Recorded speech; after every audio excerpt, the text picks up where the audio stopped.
야랑야랑 정치부 김민지 기자 나와 있습니다. 첫 번째 주제 보겠습니다. 자, 이태원 참사 현장과 북한 김정은 위원장이네요. 맞습니다. 이 두 가지 사안에 대해서 여야 정당들이 좀 온도 차이를 보이고 있습니다. 오늘 오전 북한이 쏜 탄도미사일이 속초 앞바다에 떨어졌다는 소식에 국민의힘은 곧바로 맹비난했습니다. 북한은 오늘의 무모한 도발에 대해 상응하는 대가를 치를 것입니다. 김정은 정권은 이성을 되찾고 온 국민이 슬픔에 빠져 있는 상황임을 그들도 뻔히 잘 알고 있을 터인데 아랑곳하지 않고 또 도발을 감행한 것은 정말로 구제불능의 집단들입니다. 정진석 위원장은 좀 화가 난 모습이네요. 네, 회의에서 이태원 참사 관련한 모두 발언을 마친 뒤에 속보를 듣고 추가 메시지를 준비해서 다시 마이크를 켠 겁니다. 국민의힘 다른 의원들도 SNS를 통해 북한에 강력 항의하고 나섰습니다. 네, 이 공습 경보 발령에 오전에 다들 놀랐죠. 자, 민주당도 논평은 냈더라고요. 네, 대변인이 북한의 도발을 규탄하면서 논평을 발표했습니다. 두려움에 떨어야 했던 울릉도 주민들을 생각하면 분노하지 않을 수 없습니다. 명분 없는 도발입니다.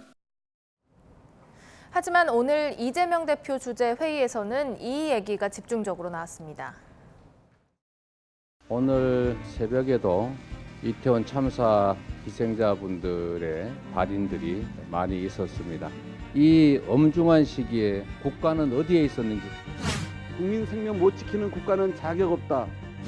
이태원 참사의 최종 책임자는 당연히 윤석열 대통령입니다.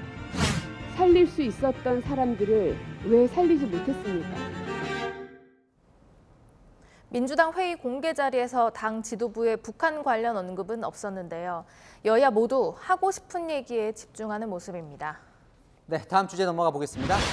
자, 이태원 참사 후에 가짜 뉴스가 계속 나오고 있다면서요? 네, 먼저 윤석열 대통령 관련 가짜 뉴스부터 보면요.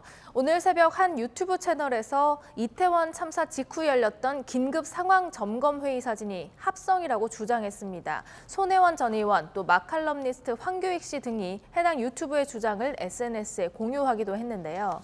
자, 볼까요? 이 사진 어디가 합성이라는 겁니까? 몇 가지 의혹을 제기했는데 국가위기관리센터 컴퓨터에 카카오톡 아이콘이 보인다면서 합성 가능성을 언급했고요. 글쎄요, 카카오톡은 뭐 쓸 수 있을 것 같은데요. 네, 또 모니터에 리모컨을 든 관계자의 손이 나오죠. 그 옆에 서 있는 사람이 대통령과 다른 의상을 입었다며 대통령이 아니라고 주장했습니다. 얼핏 보면 그렇게도 보이는데 진실이 뭔가요? 대통령실은 명백한 가짜 뉴스라는 입장인데요. 카메라에는 찍히진 않았지만 저 뒤에는 대통령 경호처장이 서 있었고 보시면 저 화면에도 대통령의 민방위복이 살짝 보입니다.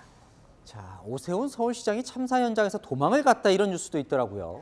네, 오 시장이 참사 현장 분위기가 심상치 않자 경찰의 폴리스 라인을 뚫고 도망갔다는 게시물이 온라인을 중심으로 확산됐는데요. 지금 보시는 화면이 당시 현장 모습입니다. 자, 이 검은색 차량에 지금 오 시장이 탄 건 것 같습니다. 네, 기자들과 질의응답까지 마친 후에 현장을 떠났는데요. 진실은 이 차가 높아서 폴리스 라인이 걸린 겁니다. 경찰들이 이 폴리스 라인 떼주는 걸 보니까 도망간 걸로 보기는 어렵겠네요.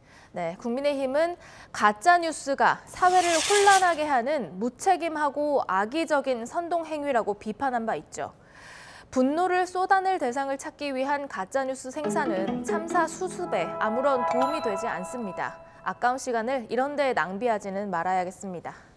네, 지금까지 여랑야랑이었습니다.